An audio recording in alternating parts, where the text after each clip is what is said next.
Minister Alice Lodge, Owen Murphy. Thank you, Jan Corla. I thank the Deputy for giving way. I'm sorry that I was not here for more of this important debate here today, but we were participating in the National Economic Dialogue in Dublin Castle. But I know there have been some very considered and worthwhile contributions from what I've both heard and read throughout the course of the day. At the National Economic Dialogue, this was very much a part of our discussions. And the theme of that dialogue is growth towards a just society. We cannot grow towards a just society unless we are all growing together, unless everyone is sharing in that growth.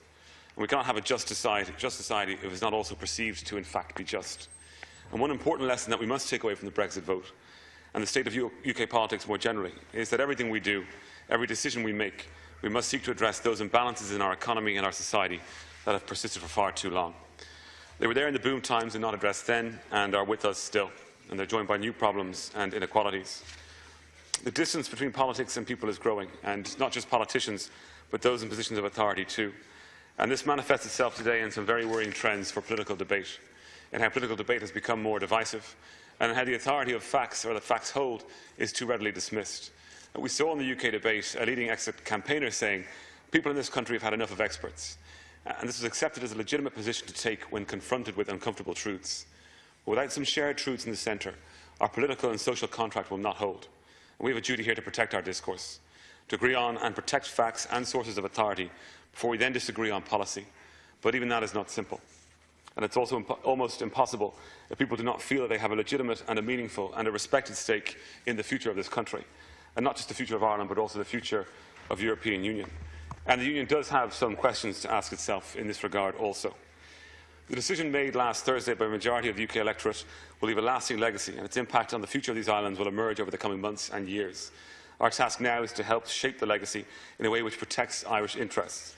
And in that regard, I will very briefly outline some of the work in the financial services sector for which I have responsibility. The IDA's mandate is to maximise investment for Ireland, and nothing has changed in that regard. The IDA Chief Executive Martin Shanahan last week stated that his agency will liaise directly with its 1,200+ client companies and potential investors over the coming weeks in order to work with them on the implications of this vote. And I have myself met with some of these companies and industry representatives in the past few weeks.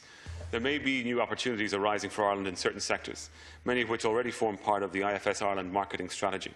We will continue to implement our clear strategy for driving growth in the financial services sector and will maximise any opportunities that might arise.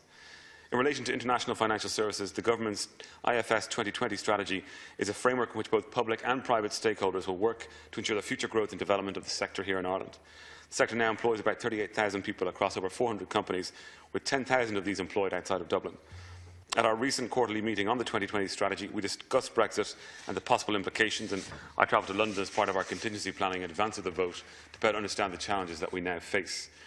This isn't the outcome that we wanted, but our strategy is robust and we will work to the new challenges and opportunities presented. The strategy seeks to ensure that we protect the progress that has been made, but also to develop further as we recognise that we cannot stand still. The fact that Ireland will be the only English-speaking country amongst those EU members committed to continuing in the Union, as well as being a member of the Eurozone, is a very attractive proposition. And in terms of vision for the strategy, we want Ireland to be recognised as a global location of choice for specialised international financial services, building on our strengths in talent, technology, innovation and excellent client service, while focusing on capturing new opportunities in a changing market and embracing the highest forms of governance. The strategy places an emphasis on aligning and coordinating the marketing and branding of the IFS sector and utilising the embassy and consulate network in targeting regions. Significant progress has been made regarding the 2016 Action Plan for IFS 2020. The launch of an IFS banner brand that the IDA and Enterprise Ireland will continue to roll out both at home and abroad as part of that strategy is one such successful measure. And that brand will allow the financial services sector to promote the opportunities Ireland has to offer. We'll be marketing that brand vigorously over the next 12 months in Asia and America and elsewhere, before the second annual European Financial Forum, will be held in Dublin on the 24th of January 2017. That event will build from the success of last year as a platform to engage leaders from both the public and private spheres through discussions and debate. The forum will also help to showcase Ireland's international financial services environment to an international audience and highlighting the Irish Government's commitment to the development of IFS.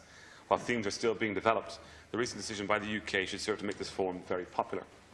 The IFS 2020 strategy is a flexible and dynamic strategy, and the next action plan will aim to contribute to the progress we have made and maintain our momentum into 2017. As with the 2016 action plan, the 2017 plan will be finalised following consultation with relevant stakeholders. In short, Ireland's advantages for inward investment remain intact, despite the outcome of the vote last week.